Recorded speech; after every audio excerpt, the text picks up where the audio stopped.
What would truly kill a modern visitor inside a Viking fortress wouldn't be the sword, nor the cold, nor war. It would be time.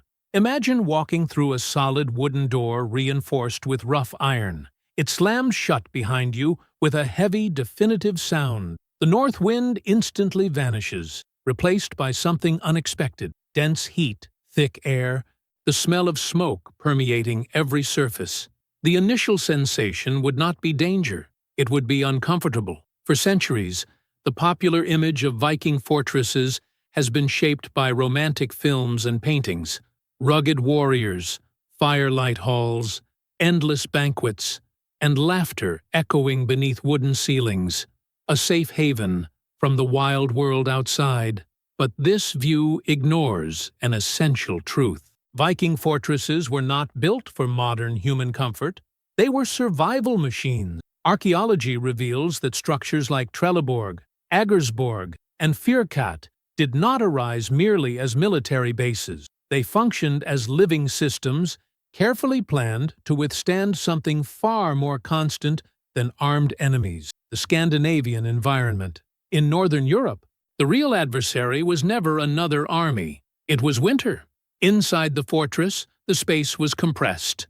Long houses aligned geometrically formed an almost mathematical pattern. Each building obeyed specific proportions, oriented against the prevailing wind. It wasn't aesthetics. It was climate engineering. The air circulated in a controlled manner. The central fire burned continuously, but not for comfortable warmth. Rather, to prevent the slow death caused by the freezing dampness. The smoke didn't escape entirely. Some of it remained inside, creating an invisible layer that helped preserve wood, leather, and food. For a Viking, that meant life. For you, it would mean difficulty breathing within a few hours. The eyes would begin to burn. The throat would dry out.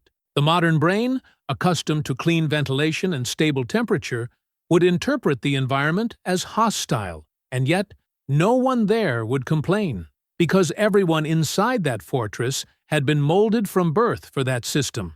Viking survival depended not only on physical strength, it depended on profound cultural adaptation. Children grew up breathing light smoke daily. Their lungs developed under conditions that today would be considered inadequate. The body slowly learned to accept the environment.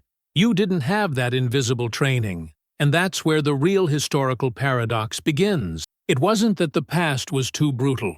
It is we who have become incompatible with him. The silence inside the fortress would also be strange. Not the empty silence of modern cities during the early morning hours, but an attentive silence. Every sound carried meaning: footsteps on packed earth, tools being adjusted, wood creaking with the changing temperature.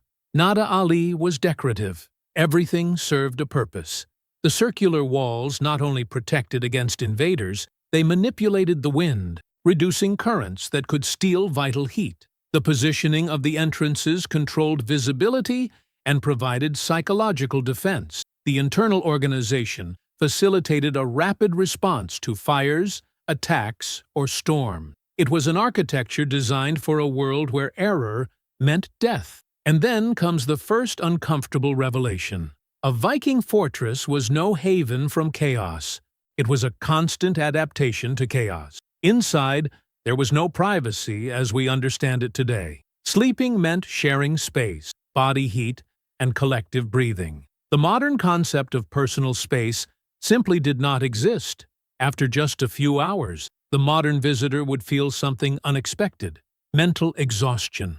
The brain, deprived of individual silence, controlled light, and stable temperature, would enter a constant state of alert. The body would begin to expend energy trying to interpret continuous stimuli: smoke, animal smells, nearby human sounds, the irregular light of a fire. Survival there required something rarely mentioned in history: psychological resilience to the extreme community environment. The fortress was not just a physical structure. It was a social organism, and you would eventually realize something unsettling.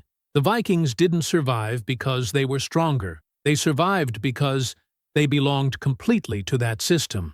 You would be the only element out of balance, and in an environment perfectly suited for those who understand it.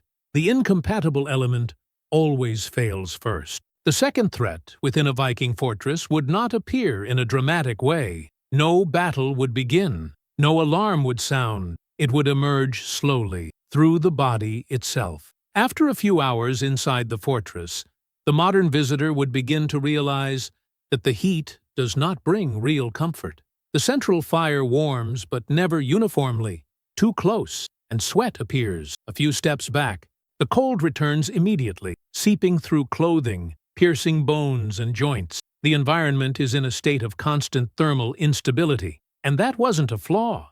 It was intentional. The Vikings understood something that has only recently been revisited by modern science. The human body adapts better to survival when it does not remain at a constant temperature. Controlled alternations between cold and heat stimulated blood circulation, preserved metabolic energy, and reduced the risk of extreme frostbite when going outdoors. Continuous comfort was unheard of. Continuous adaptation was essential. Inside the fortress, no one sought to eliminate the cold. They learned to negotiate with it. The clothing did not provide complete insulation. Layers of wool, leather, and animal fur allowed for minimal ventilation. Body moisture needed to escape. Otherwise, it would freeze quickly when exposed to the outside air. The balance between warmth and breathability was delicate. You, accustomed to modern fabrics and air-conditioned environments, would begin to make invisible mistakes. Perhaps he would get too close to the fire. Perhaps he would remove a layer of clothing to alleviate the momentary heat. His body would relax, and a few minutes later, he would feel the cold return with greater intensity.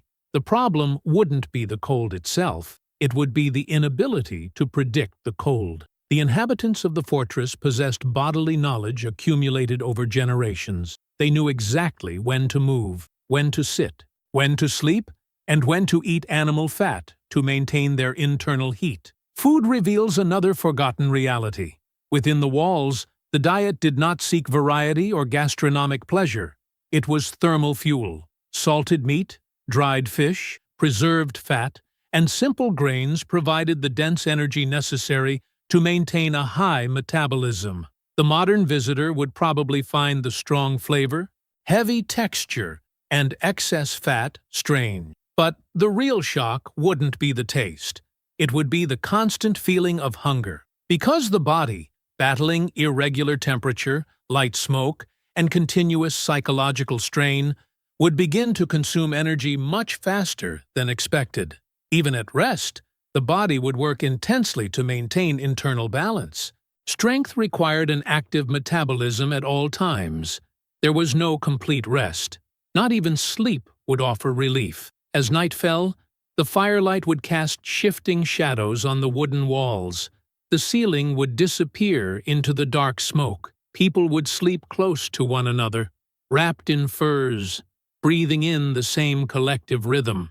And then an experience rarely mentioned in historical accounts would emerge: the loss of temporal reference. Without constant artificial lighting, without clocks, without profound silence, the modern brain would have difficulty identifying clear cycles of day and night. Sleep would be fragmented. Small awakenings would occur repeatedly. The Vikings slept in short cycle, adjusted to the needs of the community and the demands of the environment. The modern visitor, accustomed to isolated and continuous sleep, would begin to suffer cognitive deprivation within the first few hours. The mind would become slow. Spatial perception would decrease.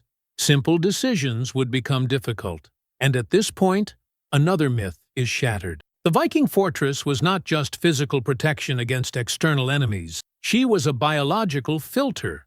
Only those who were fully adapted to the collective rhythm were able to function within it. Everything there, architecture, fire, food, sleep, and social interaction, formed an integrated system where the individual and the environment could not be separated. Survival was not an individual matter.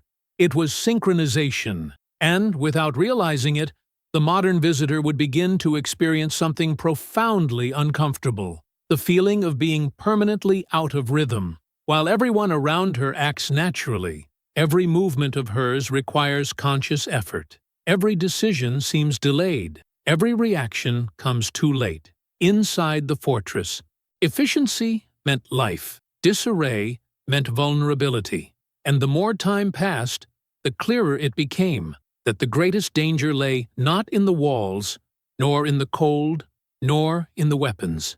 It lay in the difference between belonging to a world and merely visiting it. If the first few hours inside a Viking fortress challenge the body, the real test begins when the mind perceives something unsettling. You would never be alone. The modern idea of individuality simply didn't work in that environment. Every gesture, every movement, every breath happened under the constant gaze of the community. Not out of aggressive surveillance, but out of absolute necessity. A fortress did not survive thanks to individual heroes. She survived through total interdependence. Within the walls, everyone had a clear role. Some kept the fire burning, others repaired tools. Someone watched the sky, assessing the wind and clouds. Another cared for the animals, protecting them from the extreme cold. No activity was optional. The system did not allow for neutrality. And this is where one of the biggest incompatibilities between the modern world and the Viking world arises. Today, an individual can exist without immediately contributing to collective survival. Inside the fortress, this was impossible. Remaining idle was not only strange, it was dangerous. The community would interpret his lack of function as weakness or a threat, not out of cruelty, but because each person represented vital energy for the group. Social archaeology reveals that Viking fortresses functioned as closed human ecosystems. Resources were limited, heat was limited, food was limited, space was limited. Each body needed to justify its presence. You would feel it quickly. The discreet glances, the silent expectation, the feeling that everyone knows exactly what to do, except you. The psychological discomfort would increase. There would be no lengthy explanations. Knowledge was passed down through observation and repetition from childhood. Skills considered basic: cutting wood correctly, keeping tools dry, positioning oneself against the wind, moving without wasting heat, were intuitive to them. For you, they would be enigmas. And then another invisible factor would emerge: the sound of collective life. Tools clattering rhythmically, short conversations in low tones, the constant creaking of wood reacting to the temperature, animals breathing nearby, the fire crackling ceaselessly, not a single moment of absolute silence. The modern brain, accustomed to acoustic isolation and sensory pauses, would begin to enter a state of profound mental fatigue. Contemporary studies show that the absence of continuous silence raises levels of cognitive stress. The mind loses its capacity for recovery. The Vikings, however, were not seeking silence. They were seeking sonic harmony. Every sound confirmed that the system was working.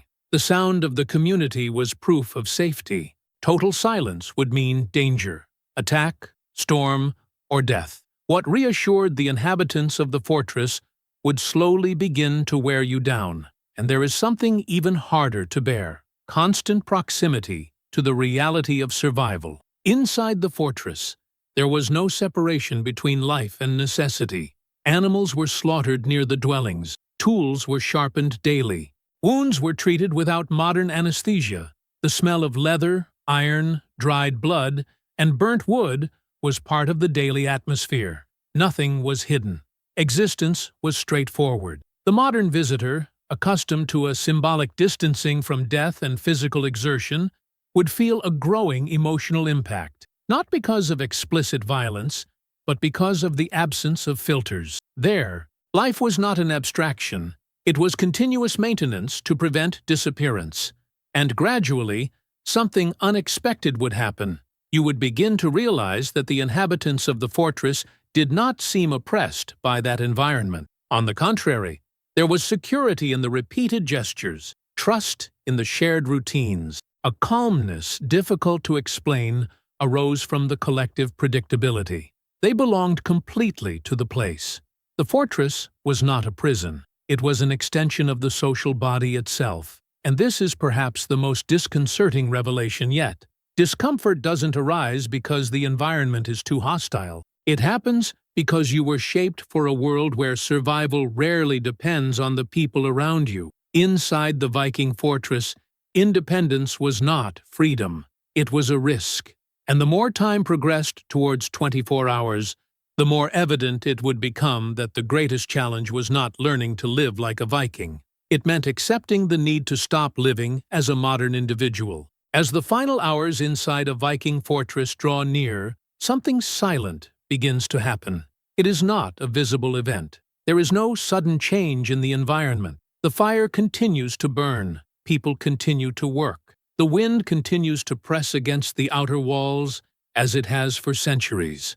But inside you, time begins to weigh on you. After almost 24 hours, the modern visitor is no longer just battling the erratic cold, the smoke, or the lack of privacy. The real weariness arises from the gradual realization of a forgotten reality. The fortress was not built to receive visitors. It was built to transform people. Each element there, circular architecture, human proximity, collective rhythm, constant work, had an invisible function to shape behavior. There was no separation between engineering and culture. Stone, wood, and fire educated as much as tradition and language. The fortress taught survival through continuous experience. The body would start to react first. The muscles remain tense, always ready to act. The brain never fully enters a state of deep rest. Attention remains active even during light sleep. It's an ancient adaptation, inherited from a world where danger didn't give warning before it arrived. For the Vikings, this state was normal. For you, that would be exhausting. Modern science describes this as environmental cognitive load, when the environment demands constant vigilance. The human organism can withstand this state, but only when it has been conditioned from an early age. The inhabitants of the fortress weren't thinking about survival. They simply lived for survival. And then a disconcerting realization emerges. The modern visitor begins to miss something that is difficult to name. It's not about physical comfort. It's not technology. It's individual predictability.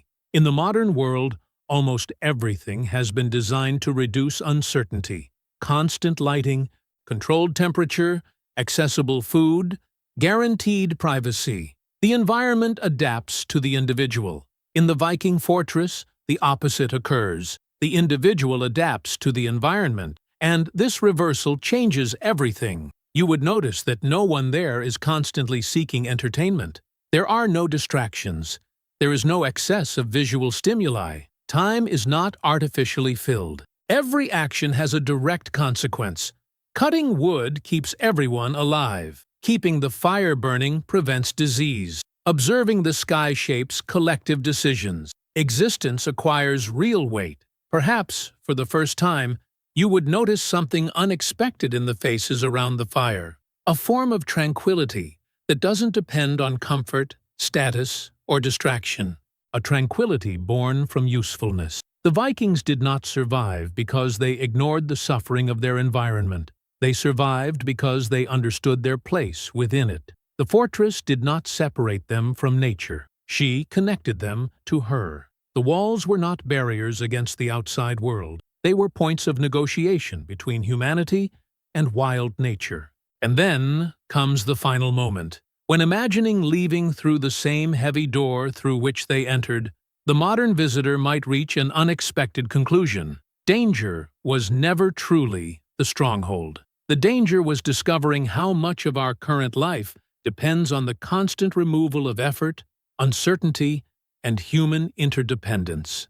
For 1,000 years, we believed that progress meant moving away from old conditions of survival. We created silent cities, controlled environments, and individualized routines. But inside that fortress, something remains evident. Human beings were shaped to belong to systems larger than themselves. The Vikings were not superhuman. They were deeply adapted to reality. And perhaps that's why you wouldn't survive 24 hours there.